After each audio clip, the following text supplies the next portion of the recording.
Hello everyone, I Shivam Agrawal welcome you all in the lecture series of Information System Management.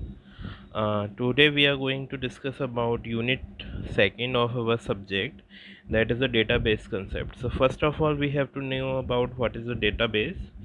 So as we know that there are so many information which we want for running a organization, because in this lecture in this subject we are discussing about information system management. So there will be an information and we have to manage that information, so we have to use database for storing that information, because storing the information in a very in a efficient manner, so that we can retrieve that information in a very quickly or easily manner, we have to use database for it. So first of all, going to the database, the term database is defined as any collection of electronic records that can be processed to produce useful information. The data can be accessed, modified, managed, and controlled and organized to perform various data processing operations. The data is typically indexed across rows, columns, and tables that make workload processing and data querying efficient. Different type of database includes object oriented, relational, distributed, hierarchical, network, and others. So basically database is just a collection of data which is collected in the form of tables, and tables are in the form of rows and columns. So with the help of table we can retrieve our data in a very efficient manner, and for retrieving the data we have a user language that is known as a structure query language to retrieving the data from the database. Now the term database management system. So database is that in which we are storing the information, and how we will manage that system is known as the database management system. So DBMS refers to the technology solution used to optimize and manage the storage and retrieval of data from databases. DBMS offers a systematic approach to manage databases by an interface for users, as well as workload accessing the database via apps. The management responsibilities for DBMS encompasses information within the database, the process applied to database such as access and modification, the database logic structures. DBMS also facilitate additional administrative operations such as change management, disaster recovery, compliance, and performance monitoring, another among others. So basically, DBMS is the way of organizing our data into a and according to our needs. Suppose that if I have to modify any data which is already stored in the database, for modifying a data we have to manage that data with a command, so that is known as the DBMS. If I want to retrieve any data, so with the help of DBMS command we can retrieve that data, so that is coming into a DBMS part. So whenever we seeing our components of DBMS, one is the end user who uses the database. For that it is used database application, and database application, by database application it will connect it to the database management system that is already connected to end user and the database. So the information which you want to retrieve is in the form of database applications. With if it is connected with the database application, then database application will go with there, and the information database management system will retrieve that information from the database. If they want to store that information, then the database management system will store that information. So the components of your DBMS, first one is users. Users may be any kind of such as DB administrator, system developer, or database users. Database applications. Database application may be departmental, personal, organizational, or internal. DBMS software that allows user to create and manipulate database access. Database collection of logical data as a single unit. So basically in the diagram you have connected with the two arrows. So one is end user is connected with the database application and direct with the database management system. So if the end user is a database administrator, then it will directly connect to the database management system, and if the end user is a database user, then it will connect through the database application. So that's the difference between users.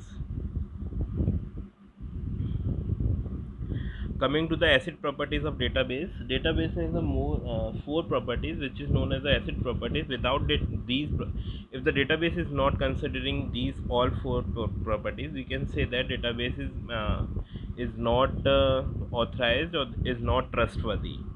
So everything which is done in the database is known as a transaction. If I want to retrieve any information, if I want to store any information, that is known as a transaction. So a transaction is a single logical unit of work which access and possibly modify the contents of a database.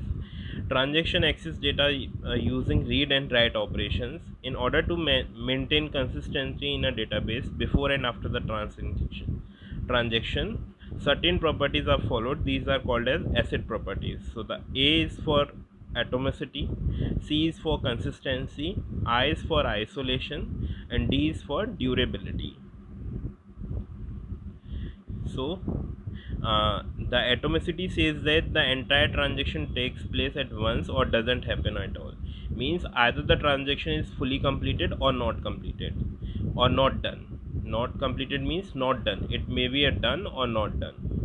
C's consistency means the database must be consist before and after the transaction. It means that suppose that if I retrieve any amount from any data, any account holder, then the amount after the transaction, the amount will be the same. Suppose we will discuss it in later PPTs.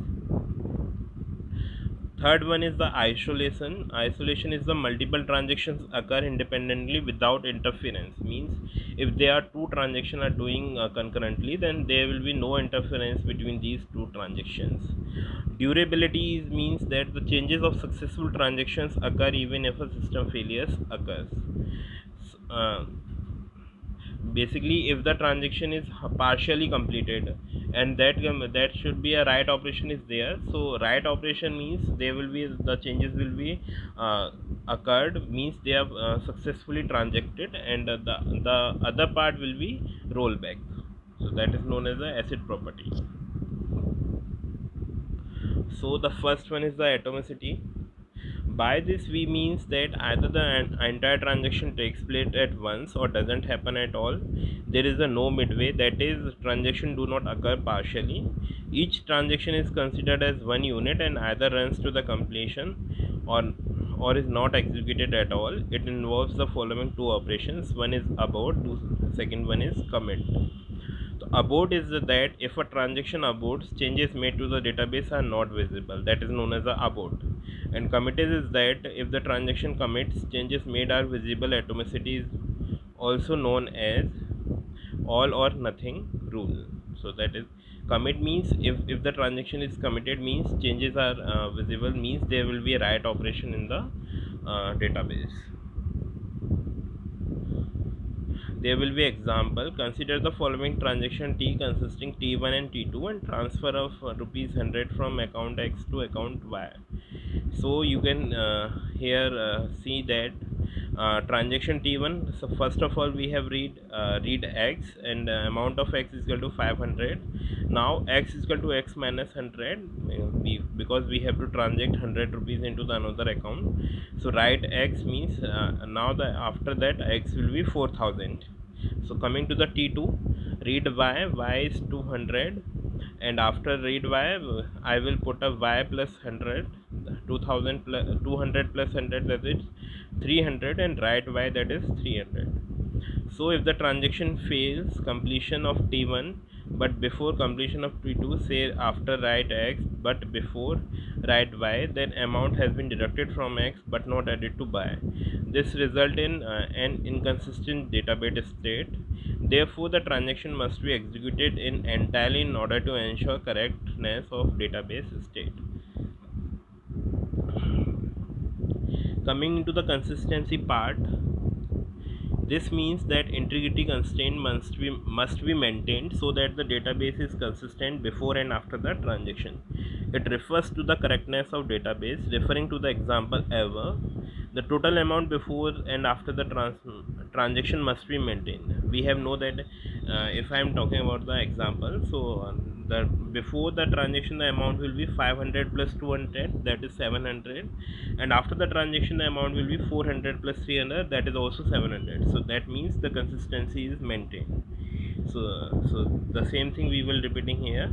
Therefore database is consist, inconsistency occur in case T1 completes but T2 fails.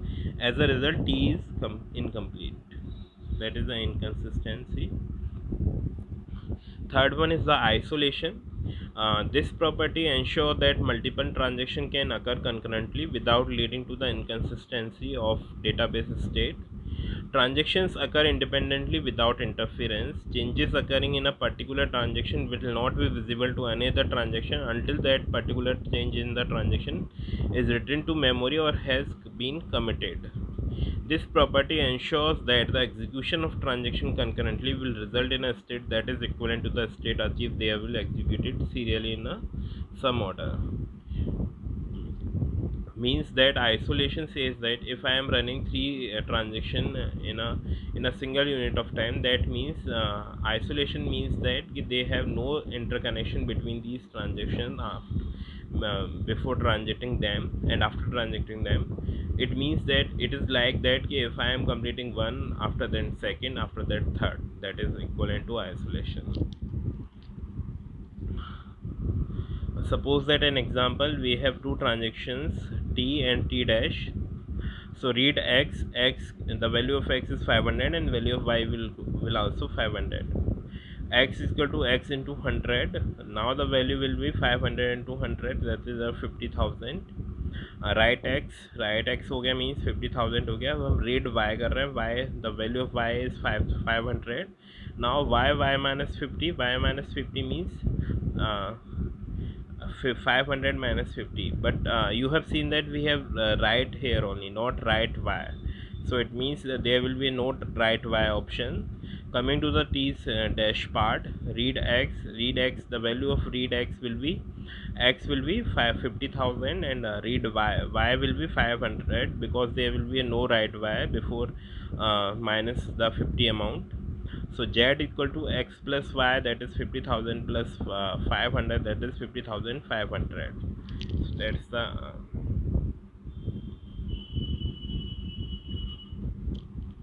So that's the problem. Suppose that t has been executed, read y, then t start. As a result, intervening the operation takes place due to t reads correct value of x but incorrect value of y, because we seen that right y is not written there. So that's why the t dash should be 50,000 plus 500, that is 50,500, and t is equal to x plus y, that is 50,000 plus 450, 50,450. So that's the result. Coming to the durability part, this property ensures that once the transaction has complete execution, the updates and modification to the database are stored in and written to disk and then produced even if the system failures occurs. These updates now become permanent and are stored in a non-volatile memory. This effect of the transaction thus are never lost. It means that if suppose that there will be a write operation and that is committed successfully, it means that should be reflected in the transaction. After that, if the transaction is failed, then also the write operation will be reflected in the database. So thank you for the lecture. Thank you.